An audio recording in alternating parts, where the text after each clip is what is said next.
Ezekiel പ്രവാചകന്റെ പുസ്തകത്തിൽ 48 അധ്യായത്തിൽ 11-12 തിരുവചനങ്ങൾ ഇപ്രകാരമാണ് പറയുന്നത്. ഇസ്രായേൽ വംശവും ലേവ്യരും വഴിതെറ്റിയപ്പോൾ അവരോടൊപ്പം മാർഗഭ്രംശം സംഭവിക്കാതെ എൻ്റെ ആലയത്തിൻ്റെ ചുമതല വഹിച്ച അഭിഷിക്ത പുരോഹിതരായ സാദോക്കിൻ്റെ പുത്രന്മാർക്കുള്ളതാണിത്. ലേവ്യരുടെ അതിർത്തിയോട് ചേർന്ന് വിശുദ്ധ ഓഹരിയിൽ നിന്ന് വേർതിരിച്ചെടുത്ത അതിവിശുദ്ധമായ ഓഹരിയാണ് അവരുടേത്. അതായത് ഇസ്രായേൽ ജനവും ലേവ്യരും എല്ലാം വഴിതെറ്റിയപ്പോൾ വഴി തെറ്റാതെ മാർഗഭ്രംശം സംഭവിക്കാതെ കർത്താവിൻ്റെ ബലിപീഠത്തിന് വളരെയധികം വിശ്വസ്തത പുലർത്തിക്കൊണ്ട് നിന്ന ലേവ്യ പുരോഹിതർക്ക് വേണ്ടിയുള്ള അതിവിശുദ്ധമായ ഓഹരിയെക്കുറിച്ചാണ് എസെക്കിയേൽ പ്രവാചകൻ പറയുന്നത്. അപ്പോൾ കർത്താവിൻ്റെ കാര്യത്തിൽ എത്രമാത്രം തീക്ഷ്ണത വേണം എന്നുള്ളൊരു കാര്യമാണ് ഈ വചനത്തിലൂടെ എസെക്കിയേൽ പ്രവാചകൻ നമ്മളെ ഉദ്ബോധിപ്പിക്കുന്നത്. അതുപോലെ തന്നെ 1 രാജാക്കന്മാർ 19:9 തൊട്ടുള്ള വചനത്തിൽ ഏലിയ പ്രവാചകനായിരുന്നു ഏറ്റവും തീക്ഷ്ണതയുള്ളത്.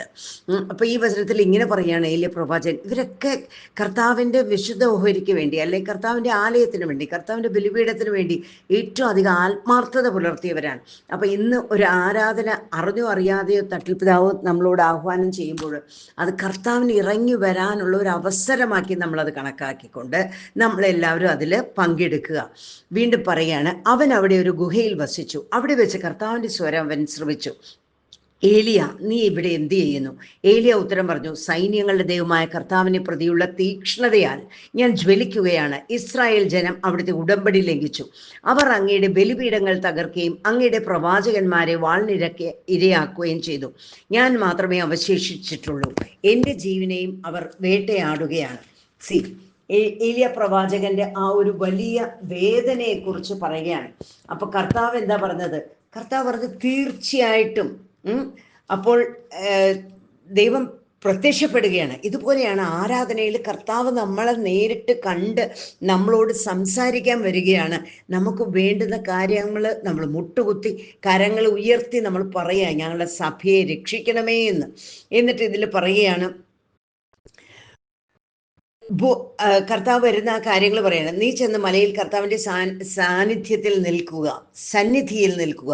അവിടെ നരളി ചെയ്തു. കർത്താവ് കടന്നുപോയി. അവിടുത്തെ മുൻപിൽ മലകൾ പിളർന്നു, പാറകൾ തകർത്തുകൊണ്ട് കൊടുങ്കാറ്റടിച്ചു. കൊടുങ്കാറ്റിൽ കർത്താവില്ലായിരുന്നു. കാറ്റ് കഴിഞ്ഞ് ഭൂകമ്പമുണ്ടായി. ഭൂകമ്പത്തിലും കർത്താവില്ലായിരുന്നു. ഭൂകമ്പത്തിന് ശേഷം അഗ്നി ഉണ്ടായി. അഗ്നിയിലും കർത്താവില്ലായിരുന്നു. അഗ്നി അടങ്ങിയപ്പോൾ ഒരു മൃദുസ്വരം കേട്ടു. അപ്പോൾ ഏലിയ മേലങ്കി കൊണ്ട് മുഖം മറച്ച് പുറത്തേക്ക് വന്ന് ഗുഹാമുഖത്ത് നിന്ന് അപ്പോൾ അവൻ ഒരു സ്വരം കേട്ടു, ഏലിയ, നീ ഇവിടെ എന്ത് ചെയ്യുന്നു? അവൻ പ്രതിവചിച്ചു, സൈന്യങ്ങളുടെ ദൈവമായ കർത്താവിനെ പ്രതി ഞാൻ അതീവ തീക്ഷ്ണതയാൽ ജ്വലിക്കുകയാണ്. ഇസ്രായേൽ ജനം അവിടുത്തെ ഉടമ്പടി ലംഘിച്ചു. അവർ അങ്ങയുടെ ബലിപീഠങ്ങൾ തകർക്കുകയും അങ്ങയുടെ പ്രവാചകന്മാരെ വാളിനിരയാക്കുകയും ചെയ്തു. ഞാൻ മാത്രമേ അവശേഷിച്ചിട്ടുള്ളൂ. എൻ്റെയും ജീവൻ അവർ വേട്ടയാടിക്കൊണ്ടിരിക്കുകയാണ്. കർത്താവ് കൽപ്പിച്ചു, നീ ദമാസ്കസിനടുത്തുള്ള മരുഭൂമിയിലേക്ക് മടങ്ങുക. എന്നിട്ട് ഓരോരോ കാര്യം പറഞ്ഞിട്ട് 18-ാം വചനത്തിൽ പറയുകയാണ്, എന്നാൽ ബാലിന്റെ മുൻപിൽ മുട്ടുമടക്കുകയോ അവനെ ചുംബിക്കുകയോ ചെയ്യാത്ത 7000 പേരെ ഞാൻ ഇസ്രായേലിൽ അവശേഷിപ്പിക്കും. Praise the Lord. നമ്മൾ ദിവ്യാരണ ആരാധനയിൽ കർത്താവിൻ്റെ ഈ ഭയാനകത ഉള്ള മഹത്വത്തെ മറച്ചു വെച്ചിട്ട് ഒരപ്പത്തിൻ്റെ രൂപത്തിൽ ത്രിത്വേക ദൈവം നമ്മളുടെ മുമ്പിൽ പ്രത്യക്ഷപ്പെടുകയാണ്. അപ്പം നമ്മളുടെ വേദനകൾ, നമ്മുടെ രോദനകൾ, നമ്മളുടെ ആവശ്യങ്ങൾ പറയാനായിട്ട് കർത്താവ് ഇറങ്ങി വന്നിരിക്കുകയാണ്. ഈ സമയത്ത് കർത്താവ് എന്താ പറയുന്നത്? 7000 പേരെ, ബാലിന് മുൻപിൽ മുട്ടുമുടക്കാത്ത 7000 പേരെ ഞാൻ എനിക്ക് വേണ്ടി മാറ്റി വെച്ചിട്ടുണ്ട്. അതിൽ നീയും പെടും എന്ന് കർത്താവ് നമ്മളോട് ആഹ്വാനം ചെയ്യുകയാണ്. വലിയ ഒരു സത്യമാണ് ഇന്നത്തെ ആരാധനയിലൂടെ വെളിപ്പെടുന്നത്. അറിഞ്ഞോ അറിയാതെയോ കർത്താവ് നമുക്ക് വേണ്ടി പ്രവർത്തിക്കുന്ന ഒരു കാര്യമാണ് ഈ വചനത്തിലൂടെ നമ്മൾ കേൾക്കുന്നത്. അതുപോലെ തന്നെ എസ്തറിന്റെ പുസ്തകത്തിൽ 14:4 ഇങ്ങനെ പറയുകയാണ്, എസ്തർ പ്രാർത്ഥിക്കുകയാണ്. അവൾ ഇസ്രായേലിന്റെ ദൈവമായ കർത്താവിനോട് പ്രാർത്ഥിച്ചു, എൻ്റെ കർത്താവേ, അങ്ങ് മാത്രമാണ് ഞങ്ങളുടെ രാജാവ്. അങ്ങല്ലാതെ മറ്റൊരു തുണയില്ലാത്ത ഏകയായ എന്നെ സഹായിക്കണമേ. അപകടം എൻ്റെ കൈപ്പാട്ടിലെത്തിയിരിക്കുന്നു. സത്യമാണ്, സഭയുടെ അധപ്പതനം അറ്റം വരെ എത്തിയിരിക്കുന്ന ഈ അവസരത്തിൽ നമ്മൾ എന്ത് ചെയ്യണം? കർത്താവിൻ്റെ മുൻപിൽ കരഞ്ഞു വിലപിച്ച് പ്രാർത്ഥിക്കാനുള്ള സമയമാണ്. അതുകൊണ്ട് തന്നെ കർത്താവിന് വേണ്ടി കരയുന്നവരുണ്ടോ എന്ന് കർത്താവ് നോക്കുകയാണ്. അതുകൊണ്ടാണ് വെളിപാടിൻ്റെ പുസ്തകത്തിൽ 7-ാം അധ്യായത്തിൽ കർത്താവ് മുദ്ര കുത്തിപ്പോകുന്ന സമയമാണ്.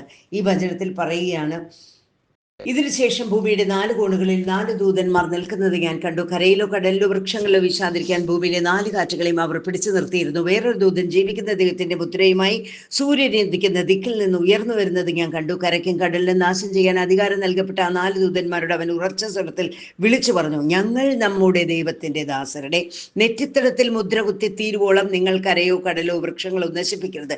മുദ്രിതരുടെ എണ്ണം ഞാൻ കേട്ടു. ഇസ്രായേൽ മക്കളുടെ എല്ലാ ഗോത്രങ്ങളിൽ നിന്ന് ആകെ 144,000 പേര്. ഇനി അതിനുശേഷം വിശുദ്ധരുടെ പ്രതിഫലത്തെക്കുറിച്ച് പറയുകയാണ്. ഇതിനുശേഷം ഞാൻ നോക്കിയപ്പോൾ ഇതാ എണ്ണി തിട്ടപ്പെടുത്താൻ ആർക്കും സാധിക്കാത്ത ഒരു വലിയ ജനക്കൂട്ടം. അവർ സകല ജനതകളിലും ഗോത്രങ്ങളിലും രാജ്യങ്ങളിലും ഭാഷകളിൽ നിന്നുള്ളവർ. അവർ വെള്ളയങ്കി അണിഞ്ഞ് കൈകളിൽ കുരുത്തോലയുമായി സിംഹാസനത്തിന് മുൻപിലും കുഞ്ഞാടിന്റെ മുൻപിലും നിന്നിരുന്നു.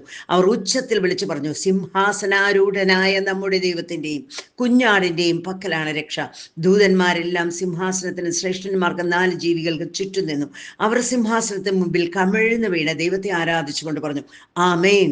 നമ്മുടെ ദൈവത്തിന് സ്തുതിയും മഹത്വവും ജ്ഞാനവും കൃതജ്ഞതയും ബഹുമാനവും അധികാരവും ആധിപത്യവും എന്നേക്കും ഉണ്ടായിരിക്കട്ടെ, ആമേൻ. അപ്പൊ ഈ ഒരു അധികാരം ദൈവം നമ്മളുടെ സഭയിലേക്ക് കൊണ്ടുവരുന്നതിന്, കർത്താവിൻ്റെ രാജ്യ സുസ്ഥിരമായിട്ട് നമ്മുടെ മധ്യത്തിൽ സ്ഥാപിക്കുന്ന ഈ ദിവ്യകാരുണ്യ ആരാധനയിൽ നമ്മളെല്ലാവരും പങ്കെടുത്തുകൊണ്ട് ആത്മാവിൽ അഭിഷേകം ലഭിച്ചുകൊണ്ട് നമ്മൾ കർത്താവിൻ്റെ മുൻപിൽ കരഞ്ഞ് നമ്മുടെ സഭയ്ക്ക് വേണ്ടി പ്രാർത്ഥിക്കുക. നേതൃത്വത്തിന് പരിശുദ്ധാത്മാവിൻ്റെ വെളിവിൻ്റെ പ്രകാശം കൊടുക്കണമേ. നേതൃത്വ നിരയിൽ അനേക ദാനിയൽമാരെ പരിശുദ്ധാത്മാവിനാൽ ഉണർത്തണമേ എന്നായിരിക്കണം നമ്മുടെ പ്രാർത്ഥന. സർവമഹത്വവും ദൈവത്തിന് മാത്രം നൽകിക്കൊണ്ട് ഈശോ മിശിഹായ്ക്ക് സ്തുതിയായിരിക്കട്ടെ. നിങ്ങളുടെ സ്വന്തം ലാൽ ചേച്ചി.